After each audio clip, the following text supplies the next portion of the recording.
ईशा क्या अपने ननद का रिश्ता निभा पाएगी? वह गुस्से और दुख में घर से बाहर निकल चुकी थी, जबकि सूरज उसे रोकने की कोशिश कर रहा था।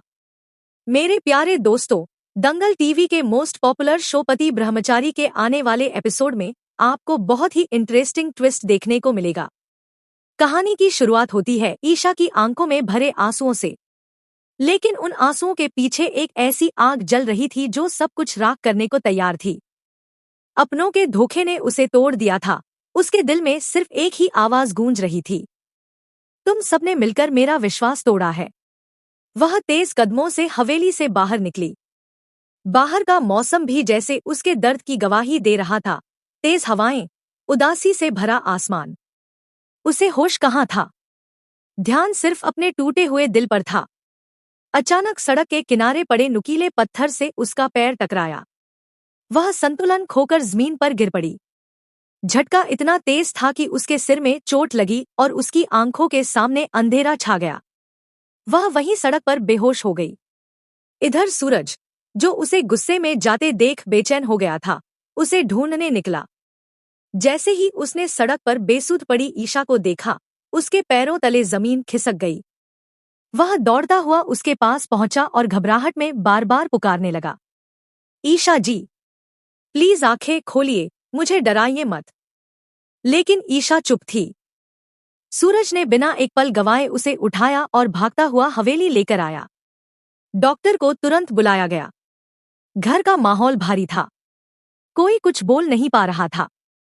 डॉक्टर ने ईशा की जांच करके कहा कि चोट गहरी नहीं है, वह सिर्फ सदमे की वजह से बेहोश हुई है। थोड़ा आराम करने पर होश आ जाएगा। यह सुनकर सूरज की सांस थोड़ी चली, पर उसका दिल अभी भी कांप रहा था। डॉक्टर के जाने के बाद सूरज अकेले ईशा के सिरहाने बैठा। आज पहली बार उसने अपने दिल के सारे जज्बात खुलकर महसूस किए।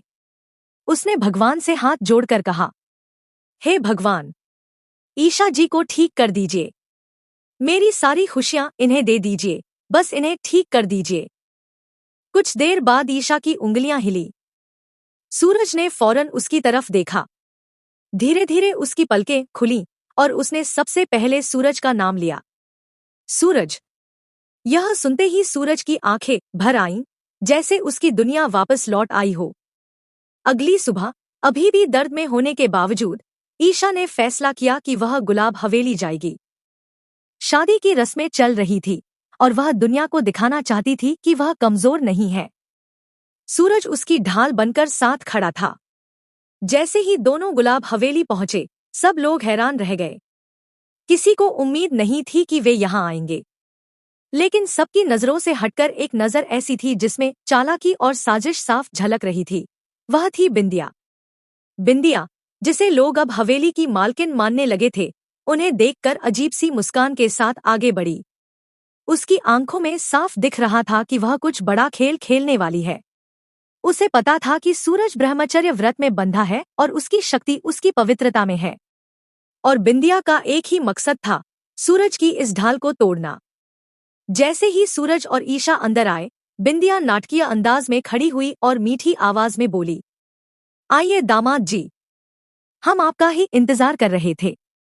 लेकिन दोस्तों, अब असली खेल शुरू होने वाला है। बिंदिया की इस मुस्कान के पीछे छिपा है एक ऐसा तूफान जो सूरज और ईशा की जिंदगी हमेशा के लिए बदल देगा। इस कहानी का अगला हिस्सा मिस मत करना। अभी चैनल को सब्सक्राइब करें और कमेंट में लिखें, ईशा को कोई न हरा सके।